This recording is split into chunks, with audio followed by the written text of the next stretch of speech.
At the beginning, the story shows Momoka Satome, the older twin and a second-year high school student. Momoka wondered what she would do if today were her last day. She recalled how a certain genius entrepreneur in America once said he asked himself that question in the mirror every morning. Momoka reflected that people who change the world think differently from the start, but she considered herself just an average Japanese high school student who only wanted to get through the day without standing out. That was all Momoka wanted.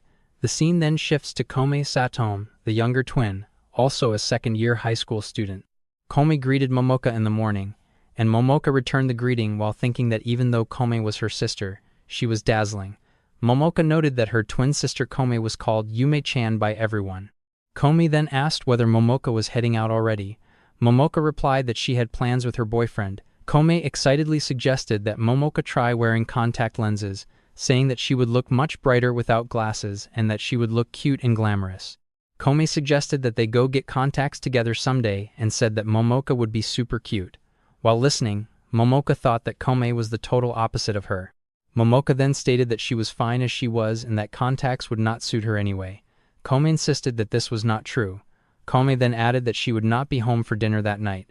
Momoka questioned this, noting that it was happening again. At that moment, Oga Satome, the oldest Satome sibling and a first-year college student, called out to Koume from behind. Oga asked whether Koume was planning to stay out all night again. Koume greeted Oga casually and explained that it was not staying out all night but simply a date. Oga shouted that the two were basically the same thing. Koume denied this and complained that Oga was always nagging about curfew, mockingly calling him Mom, and declaring that this was his new name. Koume then left, even though Oga tried to continue speaking. Oga sighed and muttered that he was not acting like a mother for fun.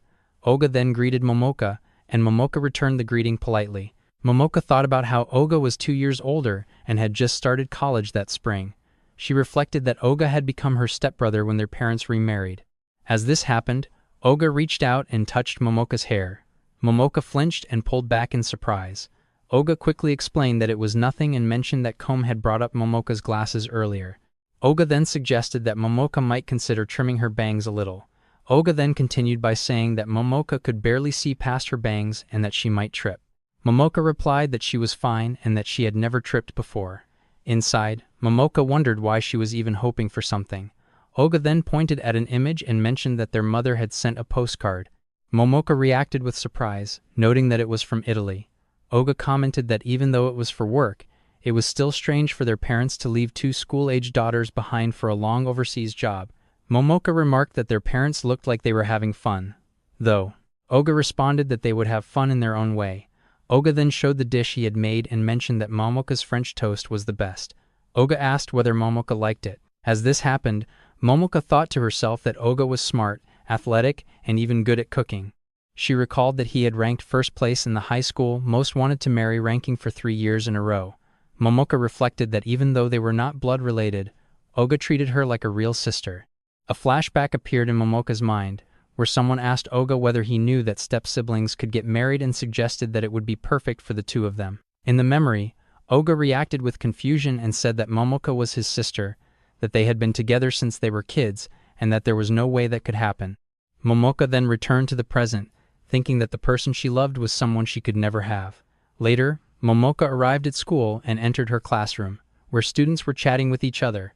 As Momoka sat at her desk, she overheard someone wondering why someone was crying and what had happened.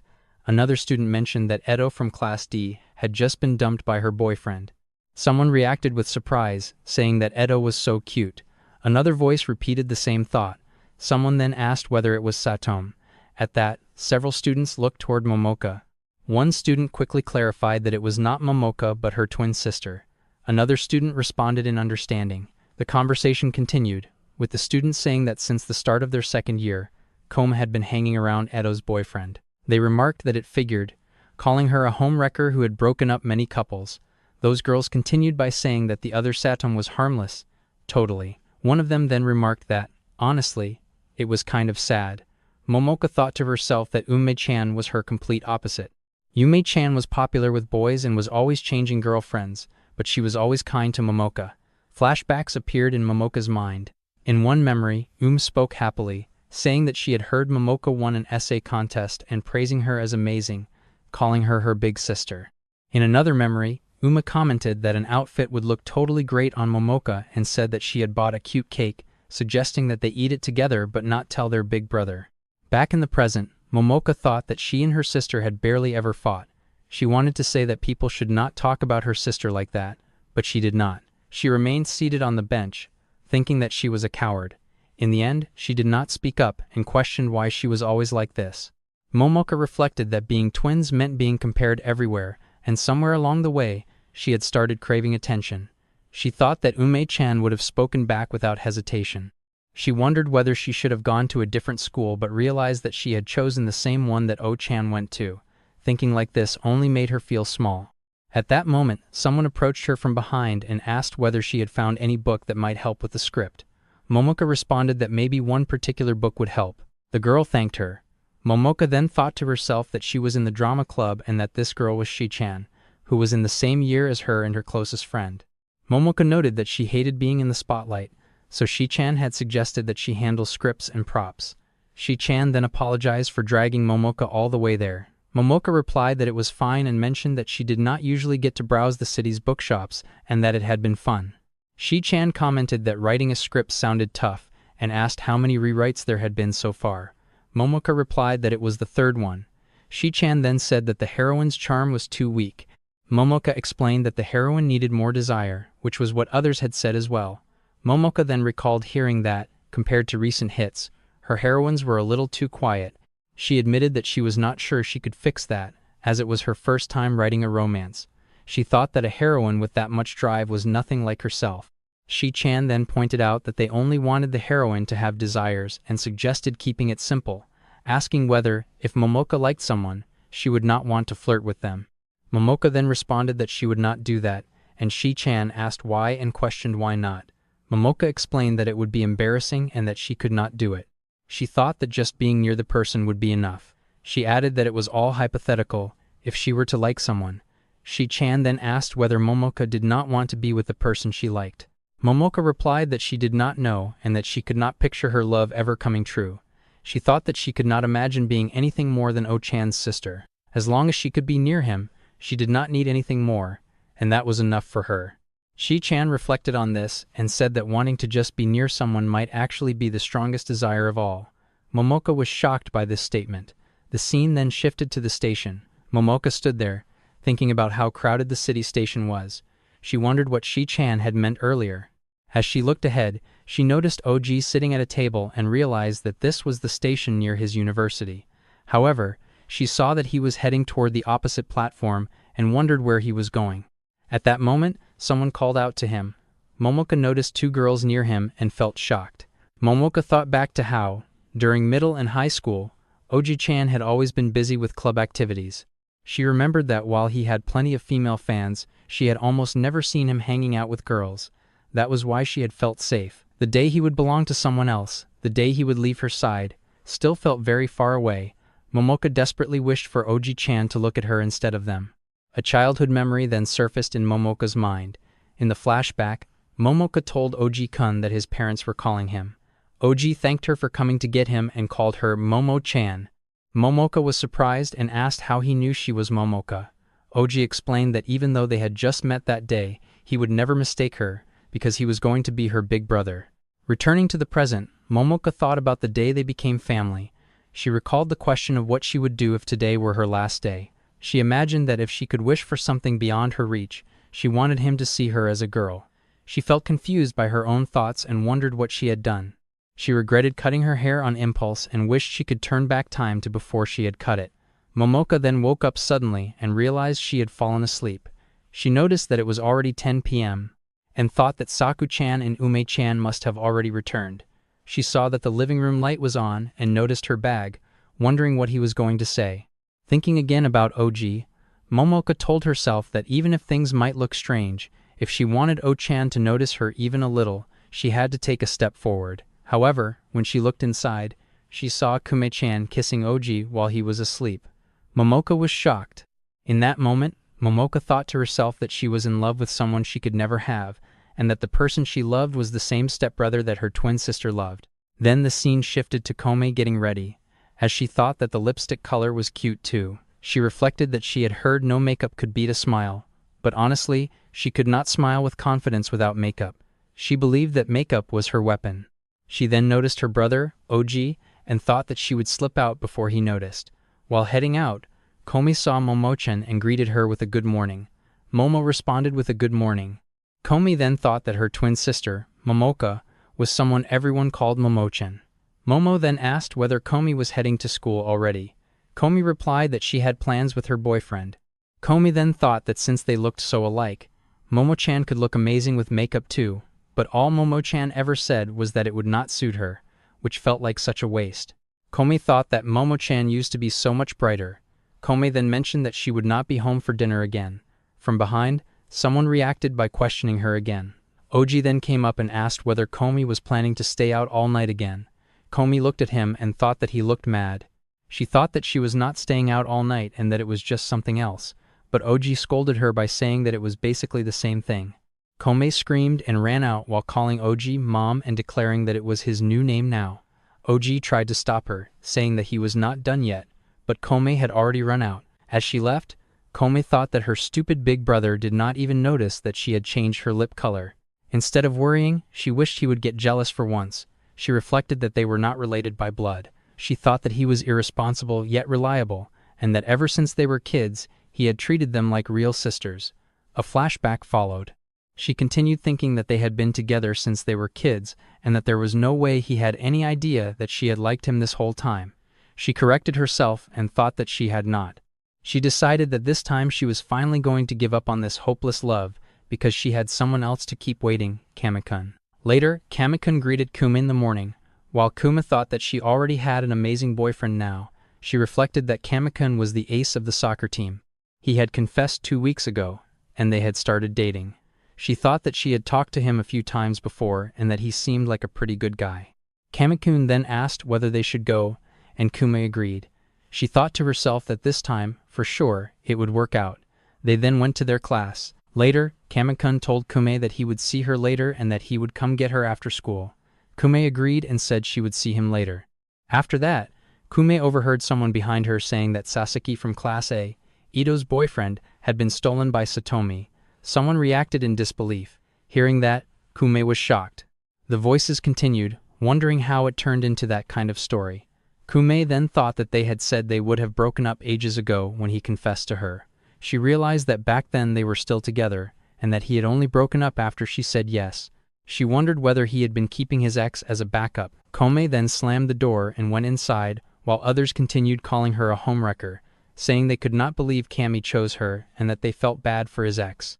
Koume thought to herself that it was not even worth explaining and that maybe she had picked the wrong guy again. Another girl commented on her attitude, calling her just a pretty face and a total flirt. Koume reflected that being called just a pretty face was actually the best compliment.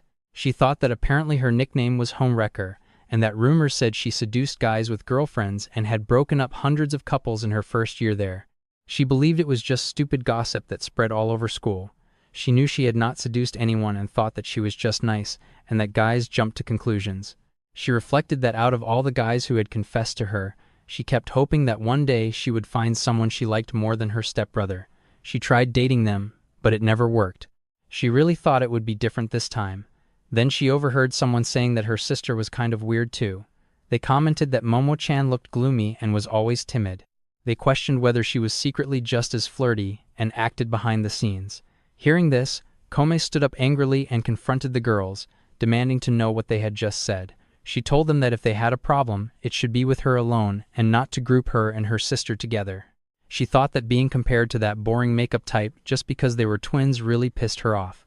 She believed she was 10 times cuter than her sister, obviously, but at least her sister was not a pretty little backstabber who made fun of people behind their backs. She thought that her sister was the opposite of those girls and told them to feel free to keep talking before leaving. The other girls were surprised and commented that Koume was savage. They continued saying that maybe the sisters were not as close as they seemed and that they did not look alike at all. Koume then thought to herself that at least this way, Momo-chan would not get dragged into this. She then wondered what she should do about him.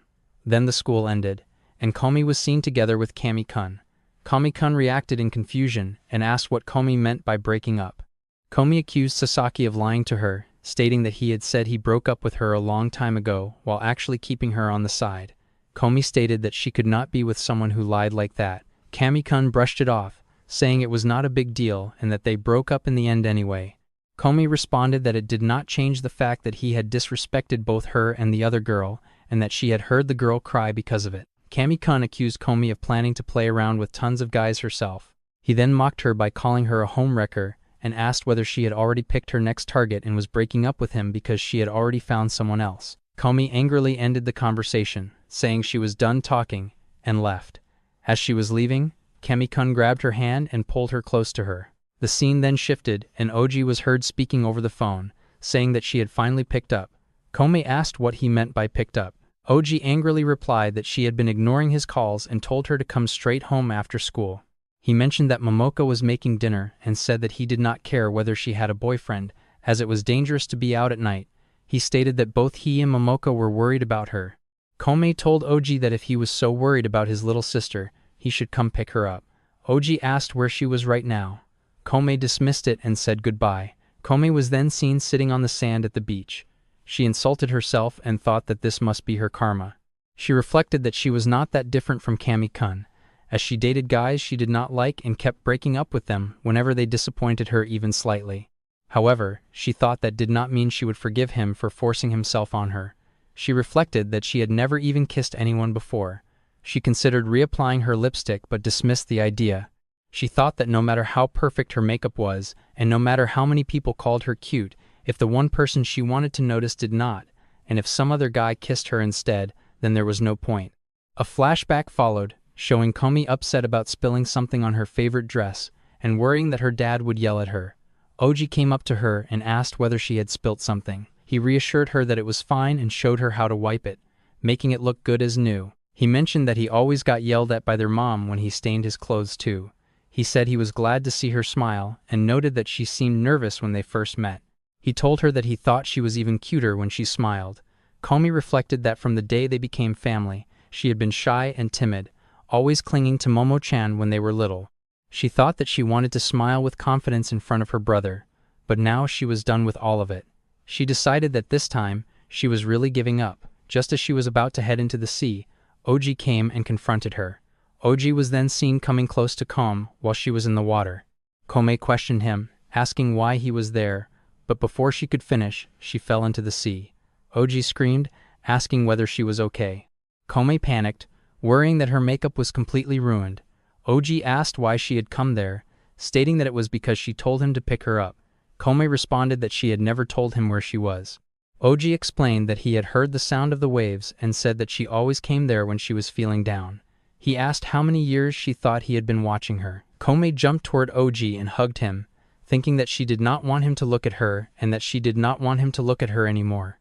Ouji patted her head, and Koume thought that if he kept being like this, she would not be able to give up after all. They both returned home. Ouji announced that he was home and noticed that Momo-chan's shoes were there, guessing that she might be in her room. Ouji told Koume not to catch a cold and said she should take a bath first. Koume agreed. Koume thought that he was not even asking why she had been upset. She thanked him, calling him Big Brother, and Ouji replied that it was no problem. The scene then shifted to Koume coming out of the bath while Ouji was sleeping. Koume came close to him and thought about how many years she had been in love with him. She thought that if she could just confess and they could break things off cleanly, it would be easy, but she did not want to ruin the life the three of them had now. She begged him in her thoughts not to open his eyes and decided that she would make it the last time and keep it her secret forever. She thought she would erase it all with a kiss from the person she loved the most. Just as she kissed him, Momo entered the room, and both of them were shocked. Koume explained that O-chan had fallen asleep. Momo agreed and guessed that was the case. Momo asked whether Koume had eaten dinner yet. Koume replied that she had not. Momo reminded her that she had said she did not need any in the morning but that she had made some, just in case. Momo suggested that they eat together. Gomez agreed. The scene then shifted to Ume, who thought to herself and wondered whether Momo had seen the kiss after all. Yume panicked internally, thinking about what to do and telling herself that she had to say something, anything. Yume then explained that there had only been dust on Ouji's face, which kept floating around and bothering Ouji, and that no matter how much Yume blew at it, it would not come off. Momo blushed and said that she understood and apologized, mentioning that it had been a weird question. Replied that it was fine, and then thought to herself, thanking God that had managed to cover it up. Ume also thought that Ume should be the one apologizing to Momo-chan for not being honest. Ume reflected that Ume could never bring herself to tell Momo-chan that Ume was in love with Momo's brother, because if Momo hated Ume for it, Ume did not think Ume could ever stand it. A flashback then appeared, showing Momo helping Ume-chan. When the scene returned to the present, Ume thought that Ume loved Momo-chan just as much as Ume loved Ume's brother. Suddenly, Umi noticed something and exclaimed that Momo-chan had cut Momo's bangs. Umi said that Umi had just noticed and that they were very cute. Ume asked why Momo had suddenly cut them, mentioning that Momo had always ignored Ume when Ume suggested it. Ume also asked whether Momo had cut them by herself. Momo remained speechless. The scene then shifted to Ouji waking up and realizing that Ouji had fallen asleep. Momo greeted Ouji with a good morning and mentioned Ouji's phone. Ouji apologized for passing out on the couch and asked whether Momo and Ume had already eaten. Momo replied that they had and said that Momo would fix a plate. Ouji thanked Momo. Ume looked at Ouji while blushing and thought that Ume could not look Ouji in the eyes. Ume then said that Ume would wash up the dishes. Ouji agreed. Ouji then mentioned that tomorrow was Saturday and suggested that if Momo and Ume were free, the three of them should go shopping. Momo reacted in surprise. Ouji asked whether Momo was busy with club activities, and Momo replied that Momo was off the next day. Ouji then asked Ume-chan, and Ume responded that Ume did not really have any plans either. Ouji concluded that it was decided. Ume then thought that going out with Bro felt like it had been a while. Ume reflected that ever since Bro had started college, Bro had been busy, and Ume had been running off on dates with other guys non-stop. Ouji then approached Ume and asked whether Ume was feeling better. Ouji patted Ume and reminded Ume not to oversleep the next day before leaving. Ume then thought to herself whether they were going out for Ume. Ume told herself that Ume had known it and that Ume could not give up. Ume admitted internally that Ume loved Ume's brother and decided that Ume would keep it a secret just a bit longer. The scene then shifted to the three of them at the mall, visiting stores and later eating together. Ume held up a dress and commented that the dress was cute. Ume then thought honestly that it would probably look even better on Momo-chan. Ume called out to Momo-chan but then reconsidered internally, thinking that Momo was not interested and that forcing it on Momo would not be right. Momo then approached Ume and addressed Ume-chan. Momo explained that Ouji had said that Ouji did not understand girls' fashion and would be waiting outside the store. Ume apologized for making Ouji wait because of Ume and said that Ume had browsed most of it anyway, so they could leave. However, Momo said that actually, if it was okay, Momo wanted Chan to help pick out some clothes. Blushed and asked whether the clothes were for Momo. Ume agreed and asked what had happened, mentioning that Momo had never cared about clothes before and wondering why there was such a sudden change. Momo began blushing and explained that Momo had someone Momo liked and wanted him to say that Momo was cute, but Momo did not know what suited Momo and could not pull everything off the way Ume could. Ume grabbed Momo's hand and told Momo to leave it to Ume, promising to make Momo even cuter. Momo thanked Ume-chan. The two of them then continued shopping. Ume thought to herself that Ume was honestly shocked that Momo actually liked someone, but Ume was happy that Momo had asked Ume for help. Ume reflected that when the word cute came from the one you loved, it felt totally different from all the others. Ume then told Momo to try the clothes on and show Ume the ones Momo liked, adding that Ume would wait outside. Momo agreed and thanked Ume-chan. Ume then thought that it was perfect and that Ume would call Bro in so Bro could see Momo all dressed up. At that moment, three guys called out to Ume, saying that Ume was really cute and asking whether Ume was all by herself and whether Ume wanted to grab some tea. Ume thought to herself that Ume had to get hit on of all days and questioned why it had to be today. The guys insisted that they would treat Yume and commented that Yume was actually super cute. Yume apologized and said that Yume was there with someone, deciding internally to just go back inside. However, one of the guys grabbed Yumi and told Yumi to hold up, saying it would only be a minute. The guys then grabbed Yumi and began to walk away. From behind, Ouji approached and demanded to know what the guys thought they were doing to Ouji's girl. Ouji told them that if they had something to say, they should say it to Ouji. The three guys then left, questioning what the hell, and saying that Ume had a boyfriend after all. Yum thought to herself, questioning what they meant by boyfriend. Ouji then clarified that Ouji was just Yum's brother. Yum then thought to herself that that was exactly what Bro would say. Ume called herself stupid and reflected that Ume had replayed that scenario 100 times in Ume's head. Ume thought about how Ume had even dressed up that day, and yet bro still had not called Ume cute. Ouji then approached Umi and held Umi's head, saying that Ouji had figured Umi might have been scared, and mentioning that Umi was shy around strangers. Ouji reassured Umi that it was okay now. A flashback then appeared, showing being scared when a stranger approached Ouji, and Ouji coming to help The scene returned to the present, and Ume pushed Ouji aside, asking how long ago that had been and stating that Ume was not a little kid anymore.